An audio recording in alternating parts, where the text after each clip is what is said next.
الحمد لله وكفى والسلام على عباده الذين اصطفى أما بعد أعوذ بالله من الشيطان الرجيم بسم الله الرحمن الرحيم وعباد الرحمن الذين يمشون على الأرض هونا وإذا خاطبهم الجاهلون قالوا سلاما وقال الله تعالى في مقام آخر كذلك يطبع الله على كل قلب متكبر جبار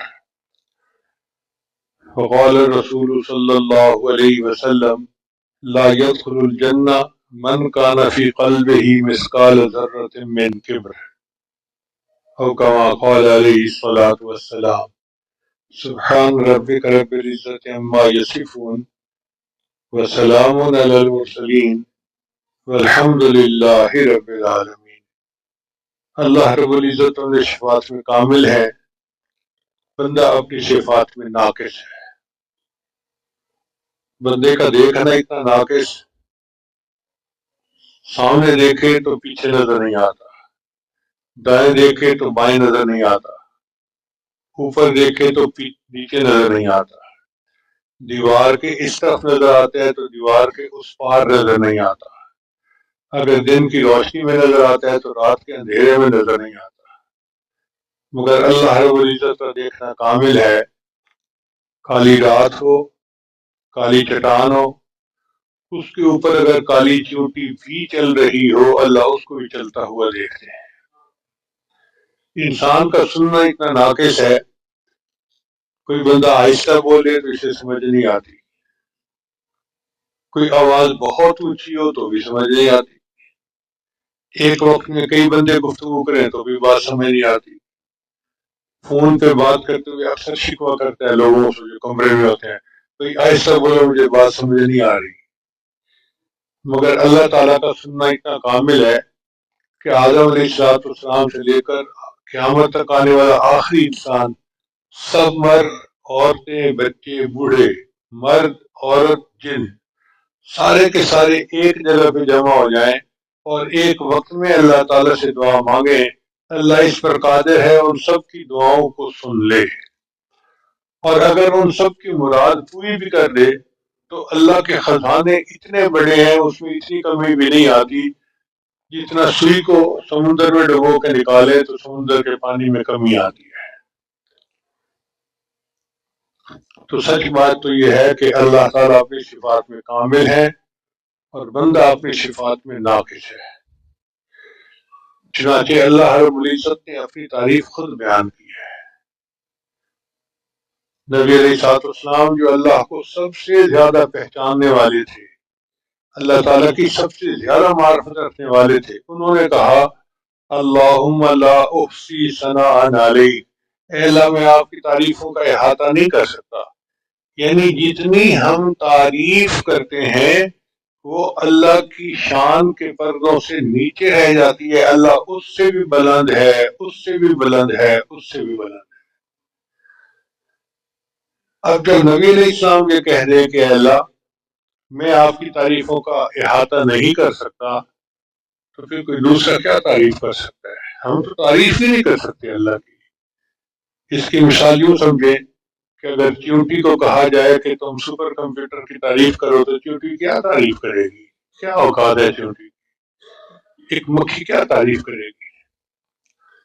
بھئی مکھی پھر بھی تعریف کر سکے گی، ہم اللہ کی تعریف پھر بھی نہیں کر سکتے۔ اللہ اتنے اونچے ہیں، اتنے بلند ہیں، اتنے بلند ہیں۔ ہاں اللہ نے اپنی تعریف خود بیان کی ہے قرآن میں، وہ کیسے؟ اللہ تعالیٰ فرماتے ہیں وَلَوْ أَنَّ مَا فِي الْأَرْضِ مِنْ شَجَرَةٍ أَقْلَامٌ، اگر پوری دنیا کے اندر جتنے درخت ہیں ان کی کلمیں بنا دی جاتی ہیں،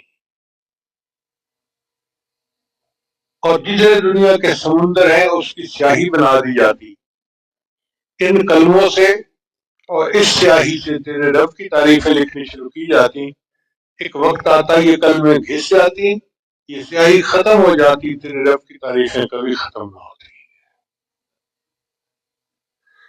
اب انسان کے بعد جو کچھ ہے نا وہ اس کا ذاتی نہیں ہے، وہ عطائی ہے، وہ اللہ نے دیا ہوا ہے۔ آپ غور کریں، ہمارے پاس جو کچھ ہے ہمارا اپنا نہیں ہے. انسان ماں کے پیٹ سے آتا ہے تو جسم پہ کپڑا بھی نہیں ہوتا. جو کچھ ہوتا ہے اسے اللہ دیتے ہیں. اگر اللہ ہمیں صحت نہ دیتے ہم بیمار ہوتے. اگر اللہ تعالیٰ ہمیں کھانا نہ دیتے ہم بھوکے ہوتے. پانی نہ دیتے ہم پیاسے ہوتے. اولاد نہ دیتے ہم لاولد ہوتے. اللہ تعالیٰ ہمیں سماعت نہ دیتے ہم بہرے ہوتے. زبان نہ دیتے ہم گونگے ہوتے. اللہ تعالیٰ ہمیں عقل نہ دیتے ہم پاگل ہوتے. علم نہ دیتے ہم جاہل ہوتے. اللہ تعالیٰ ہمیں مال نہ دیتے ہم بھکاری ہوتے. جو کچھ ہے یہ اللہ کا ہے.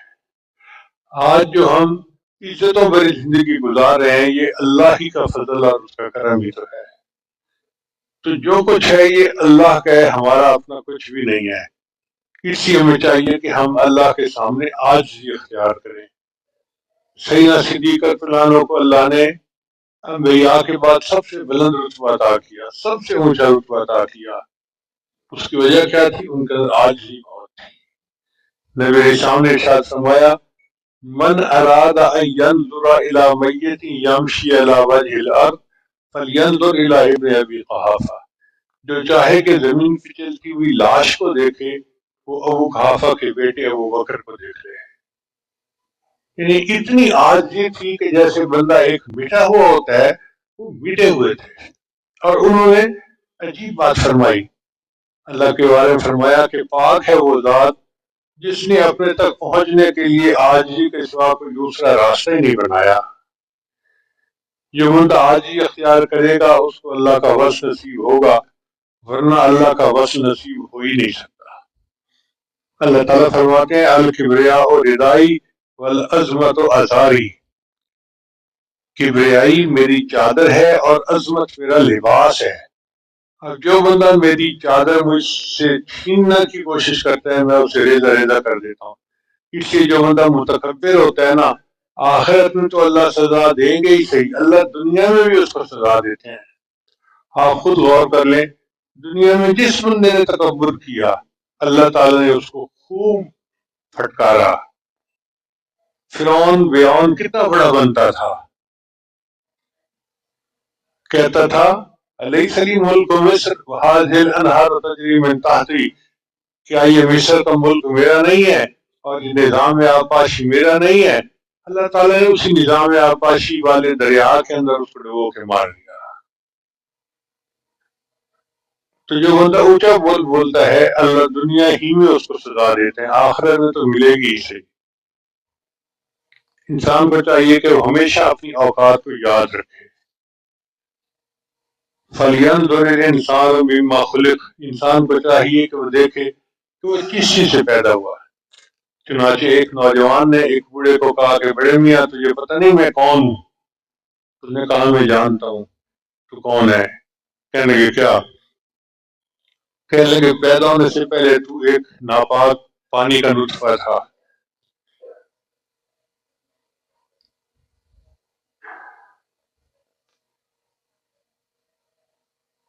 پھر تو نے زندگی ایسی گزاری کہ تیرا پیٹ گندگی سے بھرا ہوا، ہر وقت گندگی سے بھرا ہوا. اب وہ گندگی اگر باہر آ جائے تو لوگ تجھ پہ تھوکنا بھی گوارا نہ کریں. اور جب تو مر جائے گا تو پھر تو دوبارہ مردار بن جائے گا. یہ تیری اوقات ہے. کیا بڑا بولتا ہے.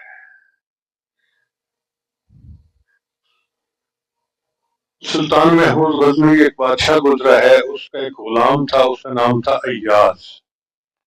بادشاہ اس کو بہت پسند کرتا تھا اور لوگ بڑے حاسدین تھے. یہ ایک طریقہ چلا آ رہا ہے، جب بھی کوئی کسی کا غریب ہوتا ہے تو کچھ لوگوں کو آگ لگتی ہے، دکھ ہوتا ہے، جلن ہوتی ہے. اب وہ سوچ میں تھے کہ کوئی ہم ایسی بات کریں کہ ایاز کو ڈانٹ پڑے اور بادشاہ اپنے سے دور کر دے. چنانچہ ان میں سے ایک نے کہا کہ ہاں بادشاہ سلامت، اس محل کے اندر ایک الماری ہے اور یہ ایاز جو ہے نا اس کے اندر کوئی چیز چھپا کے رکھتا ہے اور کسی کو نہیں دیکھنے دیتا، مگر خود روزانہ اس الماری کو کھول کے دیکھتا رہتا ہے اور پھر بند کر کے چلا جاتا ہے. ہمیں لگتا ہے اس نے ہیرے جواہرات چوری کیے ہیں اور چوری شدہ مال اس نے اس میں رکھا ہوا ہے۔ بادشاہ نے اس کی بات سنی تو ایاز کو بلایا، ایاز تمہاری کوئی الماری ہے؟ جی بادشاہ سلامت ہے۔ تالا لگایا ہوا ہے؟ لگایا ہوا ہے۔ روزانہ دیکھتی ہو؟ جی روزانہ دیکھتا ہوں۔ کسی اور کو دیکھنے دیتے ہو؟ جی نہیں، اور نہیں دیکھنے دیتا۔ لو چابی۔ ایاز نے چابی دے دی۔ ایاز کو بادشاہ نے کھڑا کر لیا اور بندے کو بھیجا کہ جاؤ الماری میں جو کچھ ہے اٹھا کے لے آؤ۔ اب وہ جو حاسدین تھے وہ بڑے خوش بغلے بجانے لگے کہ اب جو ہے نا ہیرے جواہرات آئیں گے اور بادشاہ کو پتہ چلے گا کہ یہ تو چور ہے اور اس کو نکال دیا جائے گا۔ تھوڑی دیر میں وہ بندہ آیا اور اس کے پاس 3 چیزیں تھیں: پھٹے ہوئے جوتے،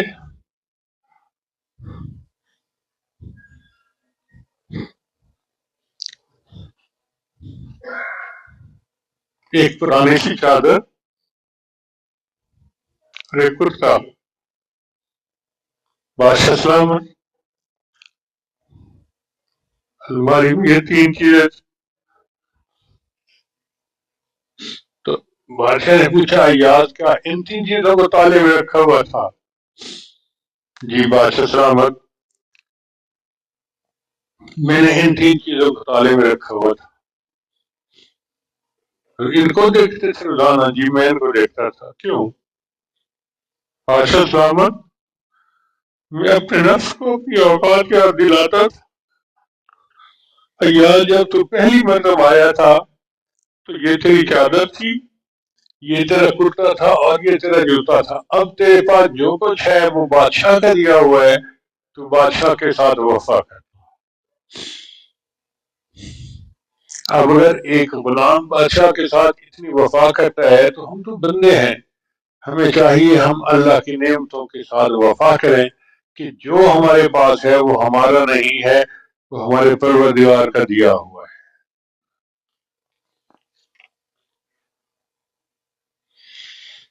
تکبر کس کو کہتے ہیں؟ اپنے آپ کو دوسروں سے افضل سمجھنا، بڑا سمجھنا، اعلیٰ سمجھنا اور دوسروں کو حقیر سمجھنا۔ نبی اسلام نے ارشاد فرمایا اللہ تعالیٰ قیامت کے دن متکبرین کو چونٹیوں کی طرح آدمیوں کی صورت میں اٹھائیں گے، یعنی شکلیں آدمیوں کی ہوں گی مگر قد چونٹیوں والے ہوں گے، کیونکہ بڑے بنتے تھے نا تو اللہ ان کو چونٹیوں کی طرح بنائیں گے تاکہ دوسرے بندے ان کو مسلتے ہوئے آگے گزر جائیں۔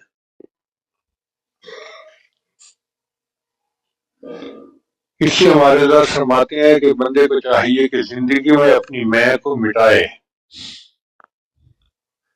جو اپنی میں کو نہیں مٹاتا پھر اس کی میں کو اللہ مٹاتے ہیں۔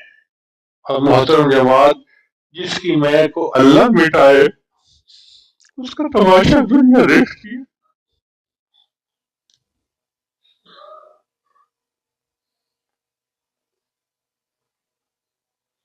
اور جو بندہ تکبر کرتا ہے قرآن مجید میں اللہ فرماتے ہیں کذالک یطبع اللہ علی کل قلب متکبر جبار، ایسے متکبر اور جبار بندوں کے دل پہ اللہ مہر لگا دیتا ہے، مہر جباریت لگا دیتا ہے۔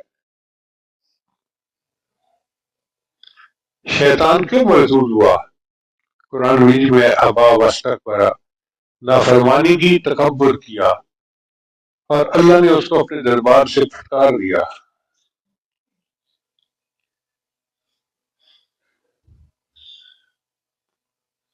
حضرت عبداللہ بن مسعود نام ایک صحابی تھے، قد بھی چھوٹا تھا اور بہت ہی دبلے تھے، جس کو ہم کہتے ہیں سنگل پسلی، وہ تھے۔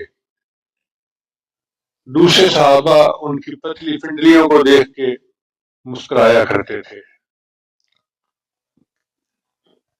ابو جہل ان کو دیکھتا تھا تو کہتا تھا یا رویع الغنم، رویع رائی کہتے ہیں چرواہے کو، اور رائی کی جو تصغیر ہے وہ رویع ہے، تو رویع الغنم کہتا تھا حقارت کی، جیسے اوے رویع الغنم، اوے بکریوں کے چرواہے۔ اب اللہ کی شان دیکھیے کہ ابو جہل خود متکبر تھا، اللہ نے اس کا خاتمہ عبداللہ بن مسعود جانوں سے کروایا۔ وہ کیسے؟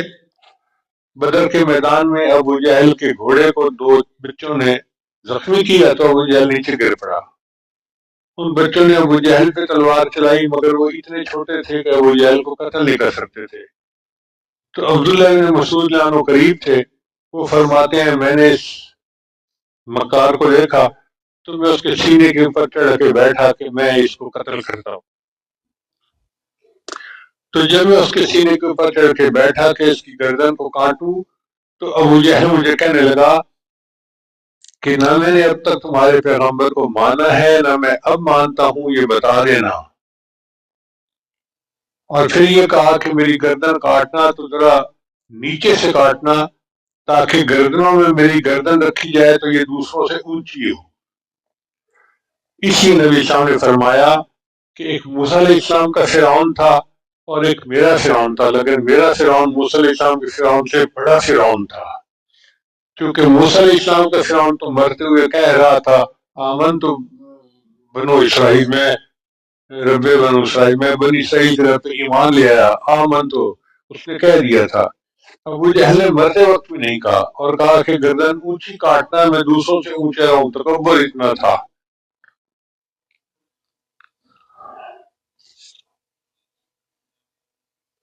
اللہ تعالیٰ کو عاجزی پسند ہے، چنانچہ نبی اسلام نے ارشاد فرمایا من تواضع للہ رفعہ اللہ، جو اللہ کے لیے تواضع اختیار کرتا ہے اللہ اس کو بلندی عطا فرماتا ہے، اللہ اس کو بلند فرماتا ہے. جو بندہ عاجزی اختیار کرتا ہے اللہ اس کو اونچا کر دیتا ہے.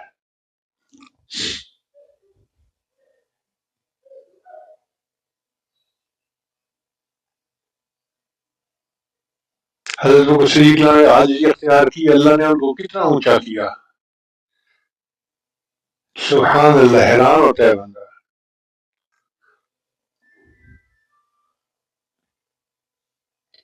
تو کہتے ہیں کہ ابو بکر خلافت لے گیا، وہ اللہ کے بندو ہجرت کی رات تو ابو بکر نبوت کو لے گیا. ایک ایسا بھی وقت آیا کہ نبی علیہ السلام کے لیے پہاڑ پہ چڑھنا دشوار تھا، تو وہ صدیق اللہ نے اپنا کندھا پیش کیا، اللہ کے نبی صلی اللہ علیہ وسلم میرے کندھے پہ سوار ہو جائیے میں آپ کو لے جاؤں. تو کسی عالم نے اس کو کہا کہ نبی علیہ السلام نے فرمایا ابو بکر نیوا ہو میں تینوں اونچا کرا، نیوا ہو میں تینوں اونچا کرا.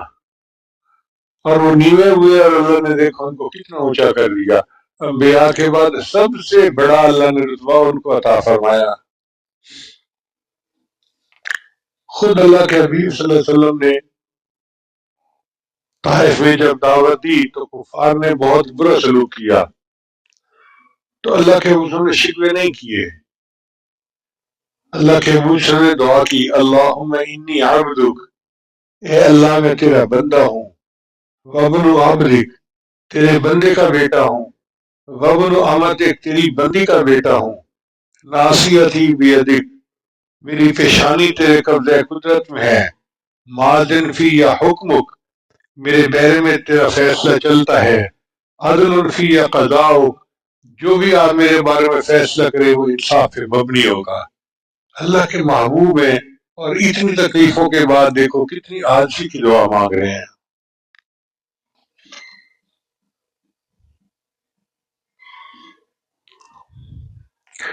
شیخ سعدی رحمۃ اللہ نے کتابیں لکھی ہیں گلستان اور بوستان، ان میں بعض فرضی حکایتیں بھی ہیں مگر بچوں کے لیے وہ بہت نصیحت والی کتابیں ہیں، جو نتیجہ نکلتا ہے وہ بہت اچھا ہوتا ہے. چنانچہ وہ لکھتے ہیں کہ ایک مرتبہ شاہی جھنڈے میں اور اس کے جو دیواروں کے پردے تھے ان کے درمیان مکالمہ ہوا.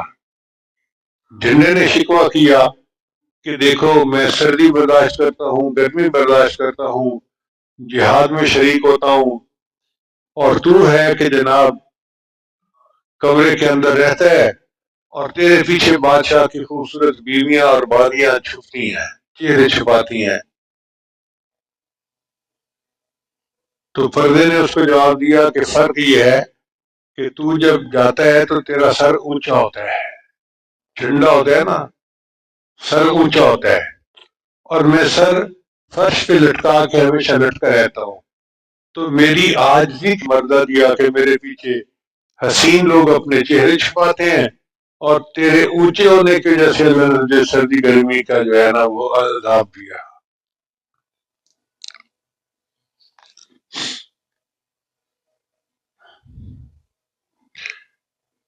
ویسے بھی اعزاز عاجزی میں ملتا ہے۔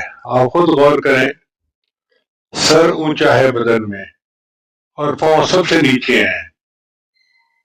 جب بھی کسی بندے کو ذلت ملتی ہے تو لوگ اس کے سر میں جوتے مارتے ہیں۔ آپ نے دیکھا کسی کے پاؤں پہ جوتے مارے گئے ہوں؟ کہاں جوتے مارتے ہیں؟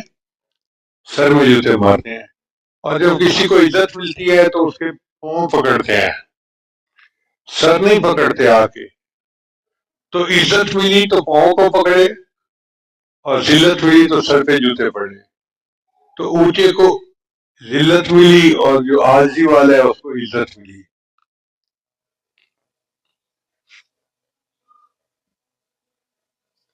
اس لیے ہمارے حضرات نے فرمایا ہے کہ بہترین سالک وہ ہے جو اپنے اندر سے تکبر کو ختم کر دے۔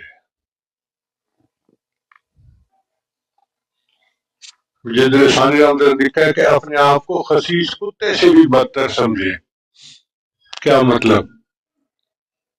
کہ کتا اپنے مالک کا زیادہ وفادار ہوتا ہے، ہم اپنے مالک کے اتنے وفادار نہیں ہیں۔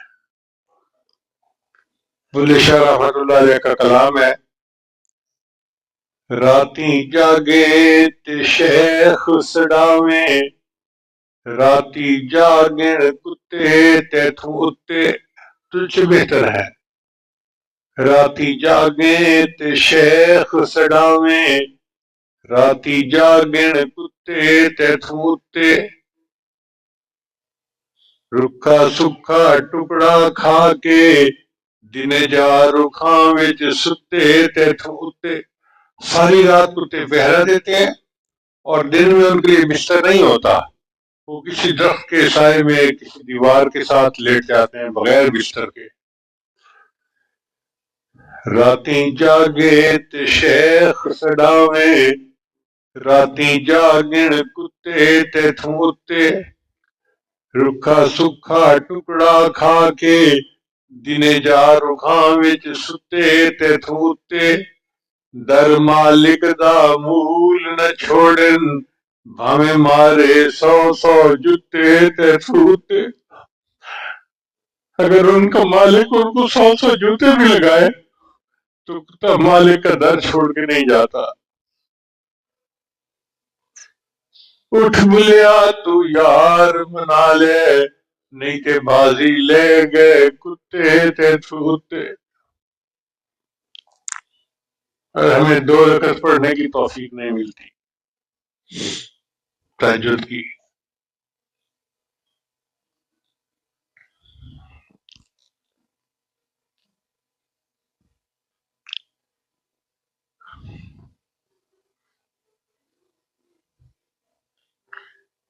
اب تکبر کی بنیاد کیا ہے؟ تکبر کے چند اسباب ہیں۔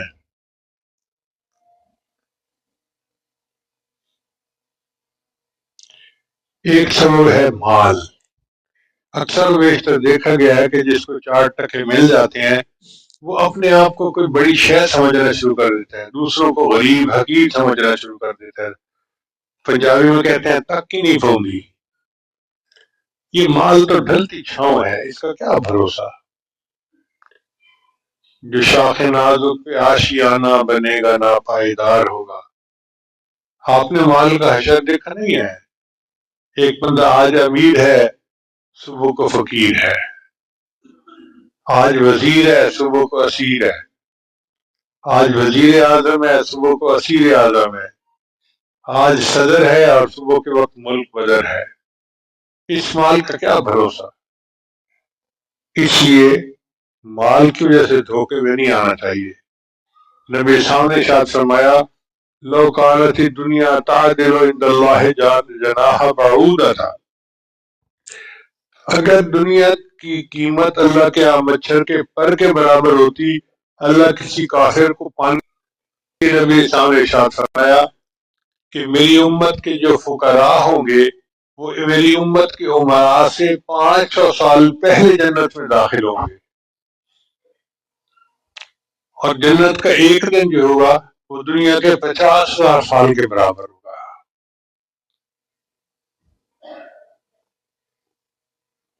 تکبر کی دوسری وجہ انسان کا جمال، خوبصورتی۔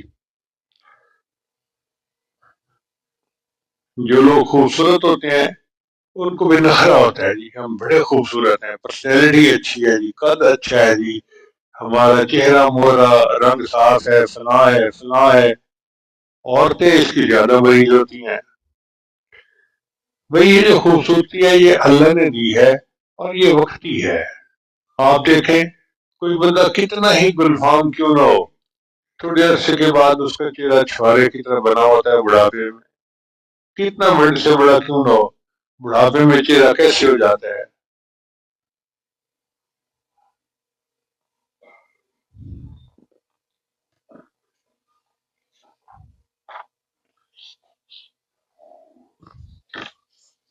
تکبر کا تیسرا سبب انسان کا حسب نسب ہوتا ہے۔ جی ہمارا خاندان بڑا اونچا ہے اور میں بڑے خاندان کا ہوں، بڑی فیملی ہے جی۔ اللہ تعالیٰ قرآن میں فرماتے ہیں یا ایھا الناس انا خلقناکم من ذکر و انثی، اے انسانوں ہم نے تمہیں ایک مرد اور عورت سے پیدا کیا، وجعلناکم شعوبا و قبائل لتعارفوا، تمہارے قبیلے اور ذاتیں بنائی تاکہ آپس میں تعارف ہو سکے۔ ان اکرمکم عند اللہ اتقاکم، تم میں اللہ کے نزدیک سب سے بہتر وہ ہے جو زیادہ متقی ہے۔ تو اللہ کے ہاں شرف تقوی کے ساتھ ہے، ذات پات کے ساتھ نہیں ہے، اس لیے حسب نسب کے اوپر فخر کرنے کی ضرورت نہیں ہوتی۔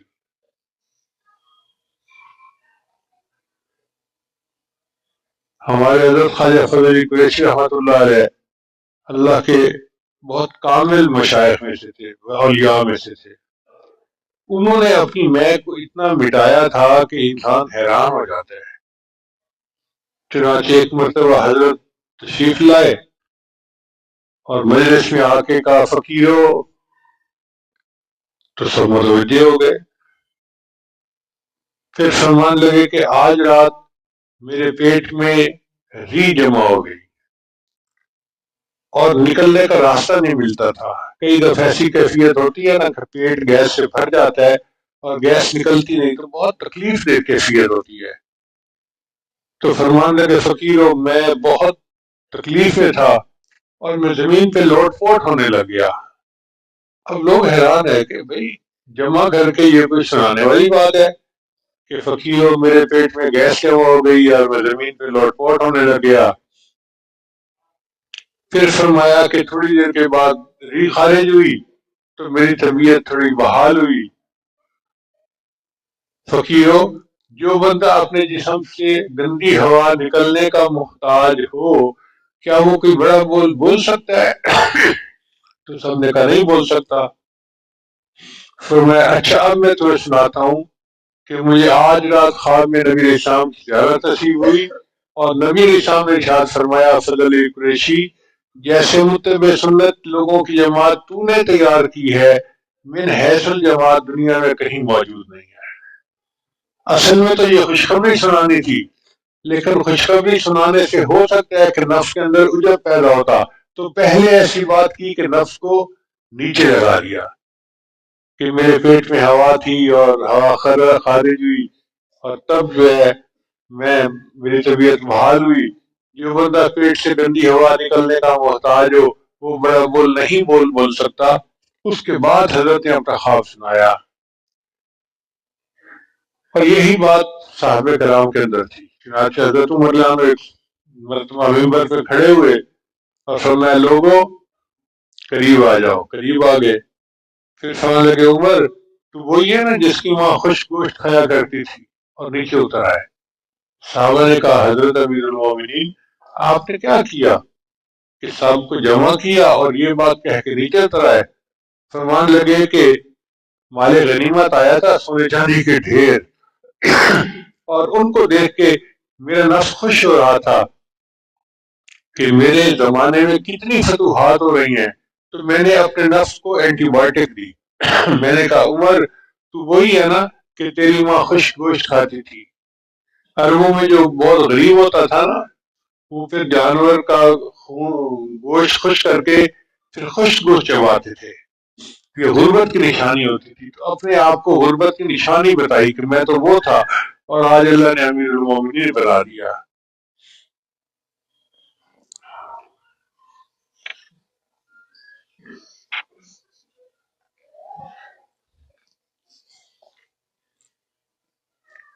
ایک قبیلہ تھا بنو غفار.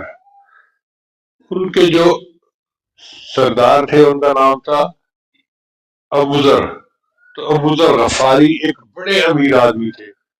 ان کے ہزاروں اونٹ ہوتے تھے، اونٹنیاں ہوتی تھیں، بکریاں ہوتی تھیں، بہت ریل پیل تھی مال کی. مگر وہ اپنے مال کو اللہ کے راستے میں خرچ کر دیتے تھے. ایک دفعہ کسی بات پہ حضرت بلال جانوں کے ساتھ ان کی ذرا تلخ کلامی سی ہو گئی. تو انہوں نے ابن سودا کہہ دیا، وہ کالی عورت کے بیٹے. حضرت بلال جانوں نے نبی اسلام کو کہا کہ اللہ کے نبی صلی اللہ علیہ وسلم، ابو ذر غفاری نے تو مجھے ابن سودا کہا ہے، کالی عورت کے بیٹے. تو نبی اسلام نے فرمایا ابو ذر تو کیسا بندہ ہے، فیکم جاہلیہ، ابھی تک تیرے اندر جاہلیت کے اثرات موجود ہیں. تو ابو ذر جانوں کو محسوس ہوا کہ واقعی مجھ سے غلطی ہوئی. تو ابو ذر جانوں لیٹ گئے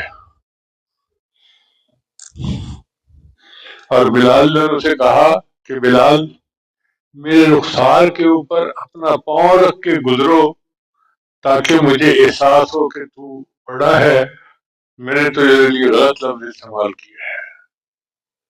بلال نے پہلے انکار کیا مگر وہ اصرار کرتے رہے، حتیٰ کہ بلال نے ان کے رخسار پہ قدم رکھا تو پھر وہ اٹھے کہ ہاں اب جو ہے میرے نفس کو سبق ملا اور مجھ سے یہ لفظ غلط استعمال ہو گیا تھا.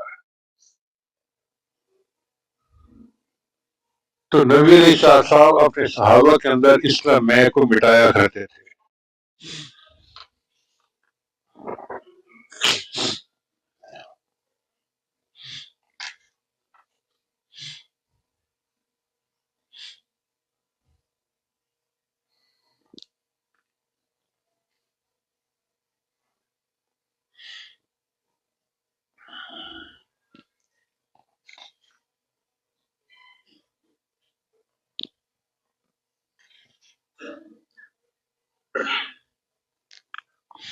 جب نبی علیہ السلام پر یہ آیت اتری وَأَنذِرْ عَشِيرَتَكَ الْأَقْرَبِينَ، اے میرے حبیب صلی اللہ علیہ وسلم اپنے رشتہ داروں کو دین کی طرف متوجہ کیجیے، ڈرائیے ان کو. تو نبی اسلام کھڑے ہو گئے اور فرمایا اے گروہ قریش، تم اپنی جانوں کو بچاؤ، میں اللہ کے عذاب سے تمہیں کچھ بھی نہیں بچا سکتا. اے بنی عبد مناف، میں تمہیں اللہ کے عذاب سے نہیں بچا سکتا. اے عباس ابن عبد المطلب، میں تمہیں اللہ کے عذاب سے بچا نہیں سکتا. تم اپنے آپ کو اللہ کے عذاب سے بچاؤ، اعمال کرو. تکبر کا چوتھا سبق انسان کا علم ہوتا ہے. علم کے اندر تعلی ہے. جو کچھ لفظ پڑ جاتا ہے نا تو وہ اپنے آپ کو کچھ سمجھنا شروع کر دیتا ہے. تو ہمارے اکابرین علم کے باوجود اپنے نفس کو مارتے تھے اور اپنے اندر عاجزی پیدا کرتے تھے.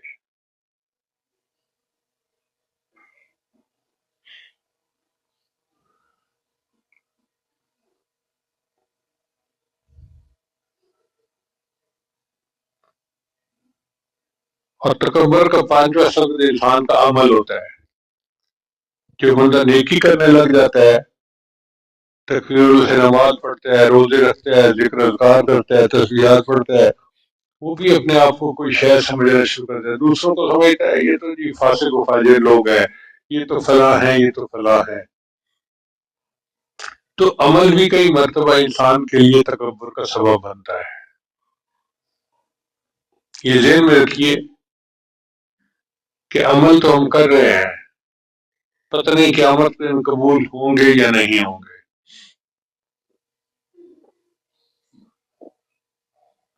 قرآن مجید میں اللہ فرماتے ہیں وَقَدِمْنَا إِلَىٰ مَا عَمِلُوا مِنْ عَمَلٍ فَجَعَلْنَاهُ هَبَاءً مَنْثُورًا، ہم ان کے عملوں کی طرف متوجہ ہوں گے اور ان کو اڑی ہوئی ریت کی طرح بنا دیں گے۔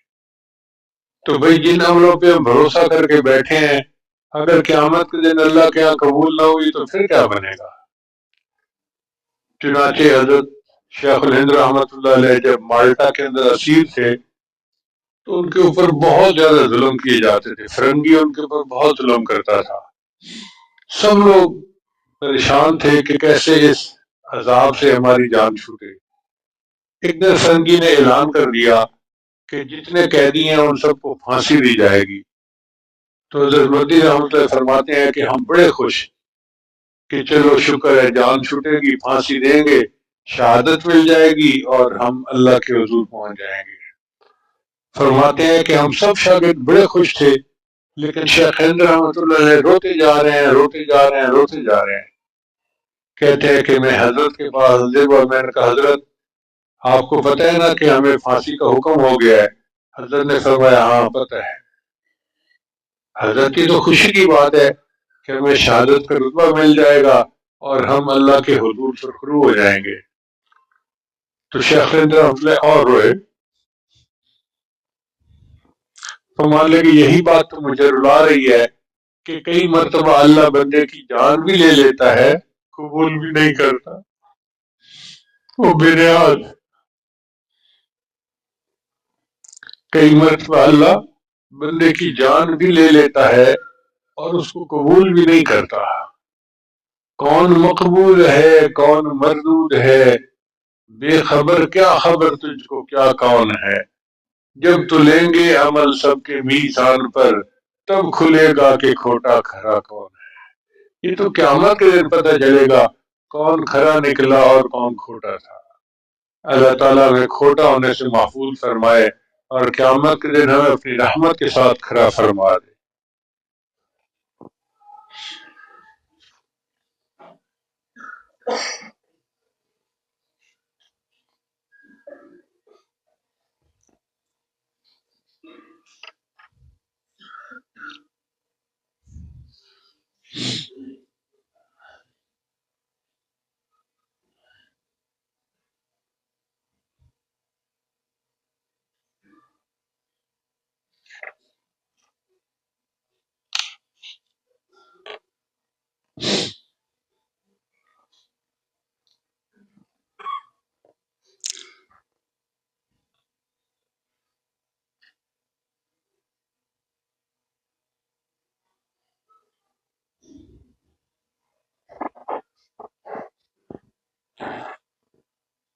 اسی تکبر کی وجہ سے انسان قطع رحمی کرتا ہے، قطع رحمی کرتے ہیں رشتے ناتوں کو توڑنا۔ رشتے دار اپنے رشتے دار کو خوشی غمی میں نہیں بلاتا، تو جو تو غریب ہیں اور ہمارے دوست آئیں گے تو وہ ہمارے اسٹیٹس کے مطابق نہیں ہے۔ یہ سب تکبر کی وجہ سے ہوتا ہے۔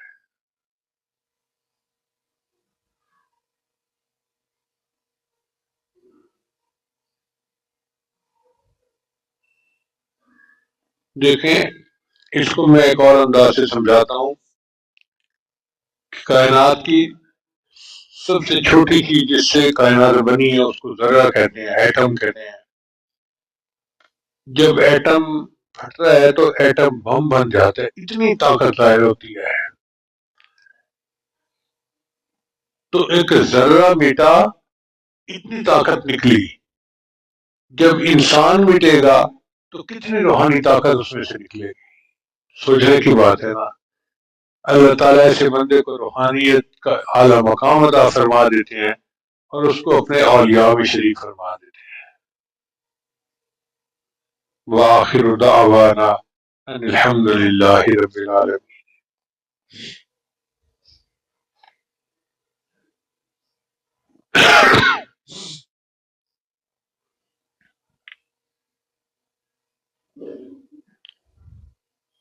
بہت سارے دوست احباب بیعت کی نیت سے آتے ہیں تو یہ آج توبہ کے کلمات پڑھائے گا، سچے دل کے ساتھ پیچھے پیچھے پڑھتے جائیے۔ پڑھیے بسم اللہ الرحمن الرحیم